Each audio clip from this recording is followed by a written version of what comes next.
Pessoal, então é o seguinte, essa aula que está sendo disponibilizada para vocês, ela faz parte da matéria do 8º ano do ensino fundamental, do material que vocês estão estudando na apostila, né? Então, a parte introdutória da apostila, ela falou sobre os tipos de energia, tá certo? E aí foram esses tipos de energia aqui que foram apresentados para vocês. Energia mecânica, a energia mecânica, ela engloba a energia cinética e a energia potencial. A energia potencial pode ser de dois subtipos, pode ser a potencial gravitacional e a potencial elástica.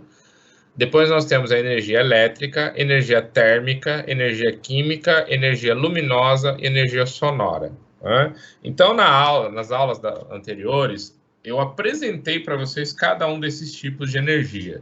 E o que acontece? Na natureza, tanto no ambiente natural, como dentro dos seres vivos, inclusive nós seres humanos, acontecem muitas transformações de energia. Então, é muito comum essas energias se transformarem de um tipo para o outro, né? Então, aqui a apostila de vocês ainda traz, né? Transformação de energia é um processo de mudança de energia de uma forma para outra. Esse processo está acontecendo o tempo todo, tanto no mundo, ou seja, tanto no ambiente natural, como dentro das pessoas. E não só das pessoas, não só de seres humanos, mas como de todos os seres vivos do planeta, né? Dentro de todas as células dos seres vivos, ocorrem reações químicas, né? E essas reações químicas nada mais são do que transformações de energia. A gente vai falar disso daqui a pouquinho com alguns exemplos que eu vou trazer para vocês, tá?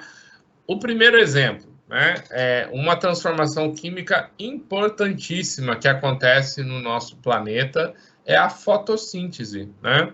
A fotossíntese nada mais é do que uma transformação de energia luminosa em energia química, né? E as plantas e alguns outros seres vivos também, como algas e alguns seres microscópicos que habitam os mares, os oceanos, os rios, tem a capacidade de fazer essa transformação de energia luminosa em energia química, tá certo?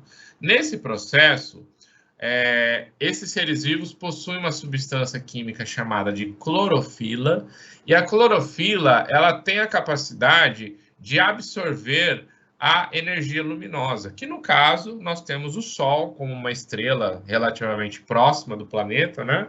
Próximo o suficiente para que os raios solares cheguem até a nossa superfície, né?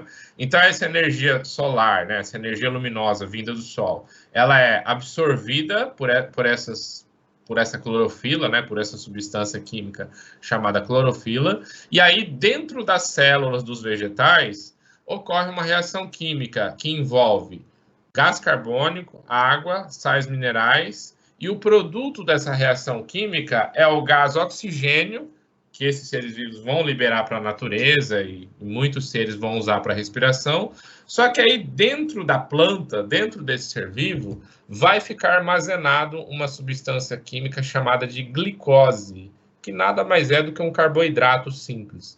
Essa glicose, ela é um tipo de nutriente com energia armazenada, né?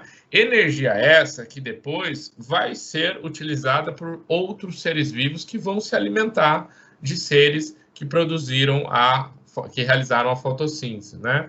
Então, indo já para outro exemplo e dando, inclusive, continuidade a essa fala, né? Vamos pegar o exemplo de nós, seres humanos, mas o que eu vou falar vale para qualquer ser vivo, né?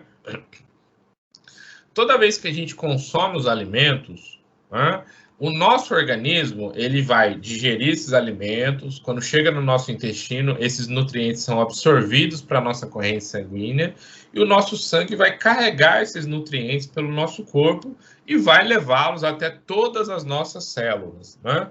E aí, esses nutrientes, essa glicose que foi produzida aqui na fotossíntese, ela vai chegar até dentro das nossas células. Então, ela vai chegar até as nossas células musculares, vai chegar até as células do nosso sistema nervoso, ou seja, todas as células que compõem o corpo humano, e eu volto a dizer, eu estou usando o corpo humano como exemplo, mas isso vale para qualquer ser vivo do planeta, né? Então, uma vez essa glicose, uma vez esse carboidrato contendo energia química armazenada, chegando até as nossas células, essa energia ela vai ser transformada em outras formas de energia, como, por exemplo, a energia cinética, que é um tipo de energia, né, caracterizada por movimentos, e a energia térmica, que é caracterizada pelo calor. Então, por exemplo, aqui a gente vê uma pessoa se alimentando. Aqui nós temos energia química nesses alimentos. E depois que o indivíduo come esses alimentos, e aí ele vai, por exemplo, praticar um exercício físico, para ele movimentar um braço, para ele contrair uma musculatura, ele transforma energia química em energia cinética, ou seja, em movimento. Ele gera movimento no nosso corpo, né?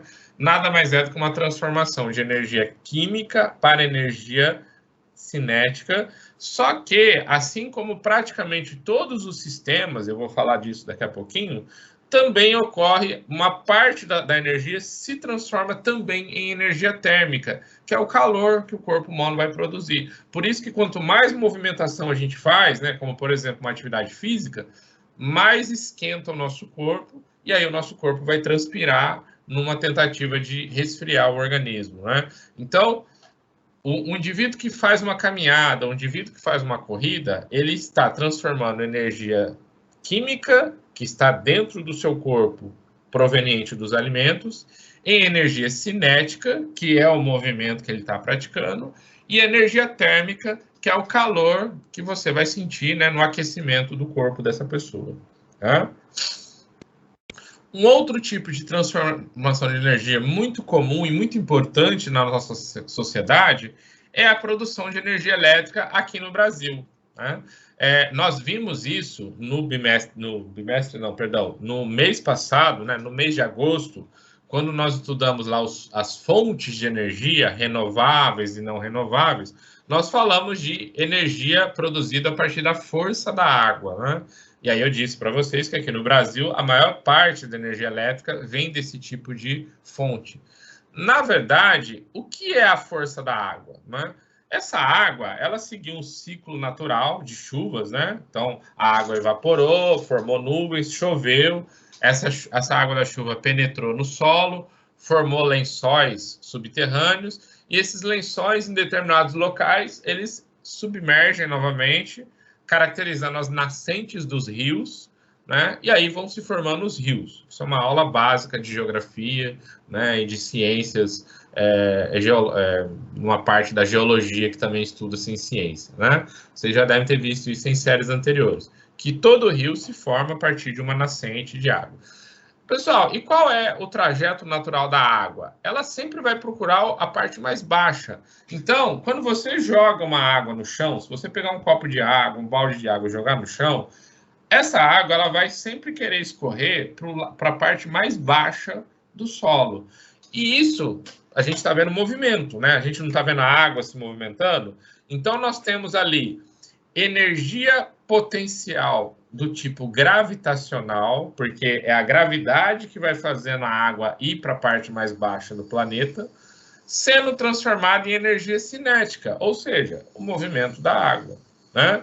E aí, quando você constrói uma usina hidrelétrica, que é essa usina que vai usar a força da água para produzir eletricidade, você está aproveitando esse movimento da água, essa energia cinética caracterizada pelo movimento da água, para fazer as turbinas se movimentarem, e esse movimento da turbina, que continua sendo cinética, a única diferença é que você a água batendo na turbina e fazendo a turbina girar, e aí esse giro da turbina, que ainda continua sendo energia cinética, depois vai fazer o gerador converter isso em energia elétrica, e a energia elétrica vai chegar até as nossas casas, né, através dos fios elétricos, certo? Então, olha só quanto nós temos aqui, inicialmente, energia potencial gravitacional, caracterizado pela água escorrendo para a parte mais baixa do planeta.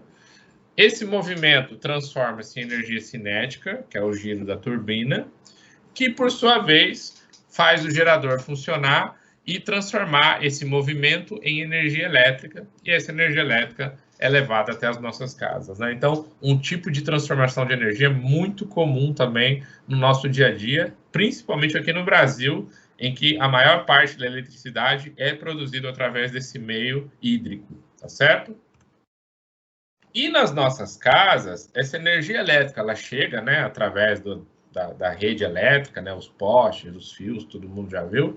E na nossa casa, os nossos aparelhos eletrodomésticos vão transformar essa energia elétrica em outros tipos de energia, né? Então, por exemplo, um ferro elétrico. Qual é a função do ferro elétrico? Esquentar para que você consiga alisar as roupas, os tecidos. Então, a gente vê uma transformação de energia elétrica em energia térmica. Uma máquina de lavar roupa. O que é uma máquina de lavar roupa? É um aparelho que faz uma pá girar lá dentro para você ir batendo a roupa com sabão e essa roupa ficar limpa.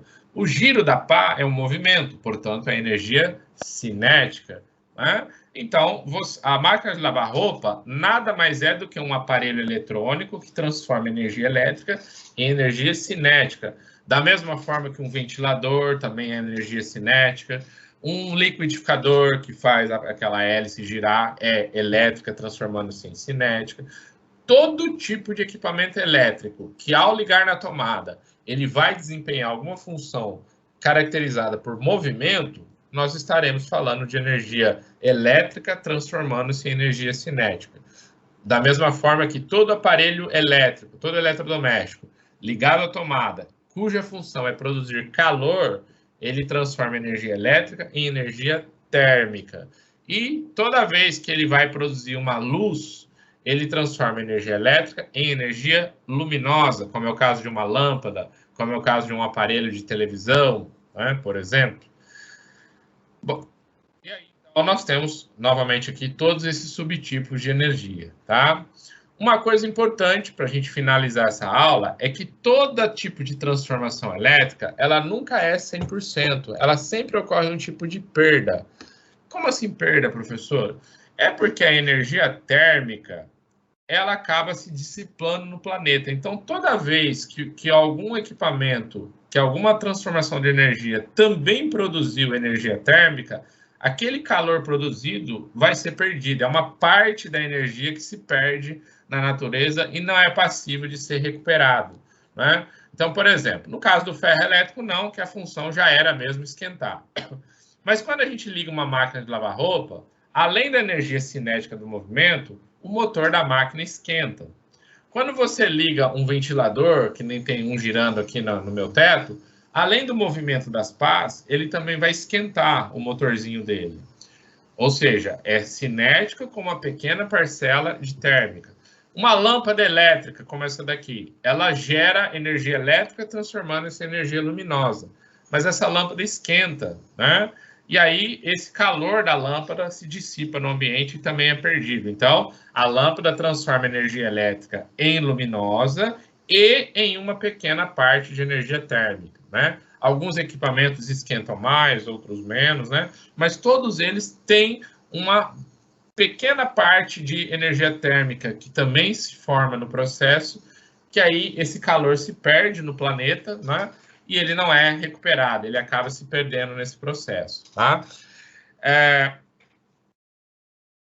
Ok, até aqui. Então, esse daqui é o conteúdo que consta na apostila de vocês numa primeira parte, né? Então, pegando um pouco daquela aula inicial sobre que eu apresentei os tipos de energia e agora a gente entendendo como essas energias elas se convertem umas nas outras, ok?